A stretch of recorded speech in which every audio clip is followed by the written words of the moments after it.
अस्सलाम वालेकुम एवरीवन। तो आज हम तारीख़ तिब में पढ़ेंगे बैतुल हिकमत। तारुफ इंट्रोडक्शन।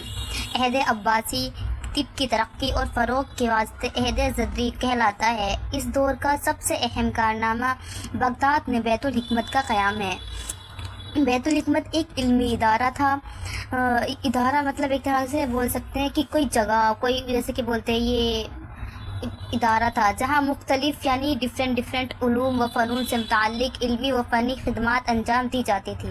बैतुल हिकमत का क़याम कि वो कहाँ पर था, बैतुल हिकमत का क़याम कब हुआ और किसने किया, इसके मुताल्लिक़ मुअक्खरीन की मुख्तलिफ आराएँ हैं।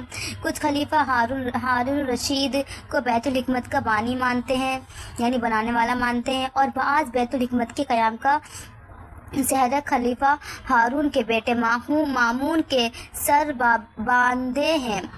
लेकिन तहकीक से पता चलता है कि यानी कि जब इन्वेस्टिगेशन वगैरह पता चलता है कि खलीफा हारून रशीद के ज़माने में बैतुल हिकमत की बुनियाद पड़ चुकी थी। इस इदारे के क़याम के पीछे खलीफा हारून के वज़ीर यहाया बन मक्की का ज़हन कार फरमा था। ये और बात है कि खलीफा मामून के दौर में बैतुल हिकमत की सरगर्मियाँ उरूज को पहुँची। बैतुल हिकमत की तबी खिदमात। इस अजीम इल्मी इदारे में तिब से ताल्लुक़ जो गिरा कदर खिदमात अंजाम दी गई वो हैं तिबी कुतुब की फराहमी, तिबी कुतुब के तराजुम यानी ट्रांसलेशंस, तिबी कुतुब की जल्द साजी यानी कि उसकी कवरिंग और तहफ़्फ़ुज़ यानी उसकी हिफाजत और उन तिबाअत व इशाअत, और उन तमाम उमूर को अंजाम देने के लिए बैतुल हिकमत में अलग यानी अलग अलग शोबे कायम किए गए यानी कि हिस्से, अलग अलग हिस्से।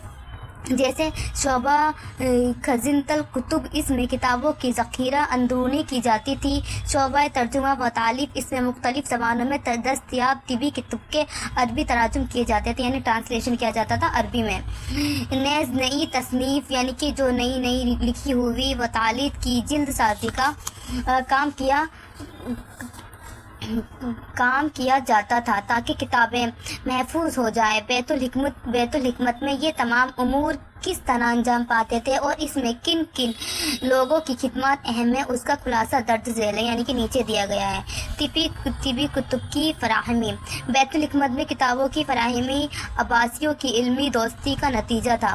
किताबों की फराहमी के दो बड़े ज़राए थे। एक तो ये कि उस दौर में जब कोई मुल्क फतह कर लिया जाता तो मफतूह मुल्क के इल्मी मराकिज़ और किताबी ज़ख़ीरा की पूरी हिफाजत की जाती थी। यानी दो मुल्क है, उसमें लड़ाई हुई है, एक ने फतह कर लिया और जिस पर फतह की गई है तो उसकी किताबों की हिफाजत की जाती थी और वहाँ की तमाम किताबों को बगदाद रवाना कर दिया जाता था, जहाँ इन किताबों को शाही कुतुब खाने में महफूज कर दिया जाता था। मिसाल के तौर पर खलीफा मामून ने जब रूम फतह किया तो वहाँ जितनी भी किताबें मौजूद थी उनको बगदाद रवाना कर दिया गया। किताबों की दस्तयाबी का दूसरा बड़ा ज़रिया ये किताबों की ख़रीदारी थी। अगर कोई नादिर और अहम किताब किसी इदारे या फिर की ज़ाती मुल्कियत में होती तो उसको मुँह मांगी कीमत के बदले ख़रीद लिया जाता था। माल व दौलत की और किताबों की ख़रीदारी में अगर अब्बासी खलीफा का किरदार लायक सताइश है तो खलीफा हारून के वज़ीर यहाया बन मक्की की इल्मी दोस्ती और कशादा क़ल्बी भी काबिल ज़िक्र है। मशहूर था कि अगर कोई नादिर किताब फ़रोख्त होती तो पहले यहाया बर मक्की की खिदमत में पेश की जाती, क्योंकि हर किताब के बदले 1000 दिरहम अदा करने वाला यहाया बन मक्की के अलावा और कोई न था। यही वजह थी कि जितनी भी नादिर व नायाब किताबें यहाया के कुतुब खाने में थी उतनी शाही कुतुब खाने में भी नहीं थी। उनका वसू का नतीजा ये हुआ कि बगदाद में तिबी किताबों का अंबार लग गया। दरअसल किताबों की ये ज़ख़ीरा अंदरूनी ही बैतुल हिकमत के क़याम का ज़रिया बनी, ताकि न सिर्फ किताबों को एक जगह महफूज कर दिया जाए बल्कि इनको अरबी तराजुम भी करवाए जाए, जो काम बैतुल हिकमत में अंजाम पाया।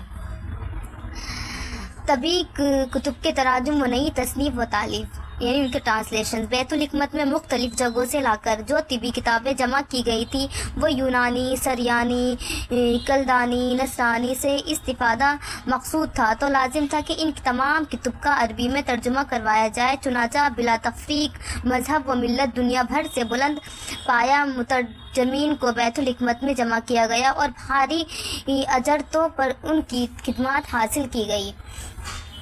عباسیوں کی علمی سخاوت کے چرچے دور دراز ممالک تک پہنچے، یعنی بہت دور تک پہنچا۔ چنانچہ ایسا بھی ہوا کہ مختلف زبانوں کے ماہر مترجمین نے خود بھی بغداد کی راہ لی اور بیت الحکمت کی خدمات میں حصہ لیا۔ یہی وجہ ہے کہ بیت الحکمت کے مترجمین میں مسلمان، یہودی، عیسائی اور ہندو سبھی مذاہب سے تعلق رکھنے والے لوگ شامل تھے۔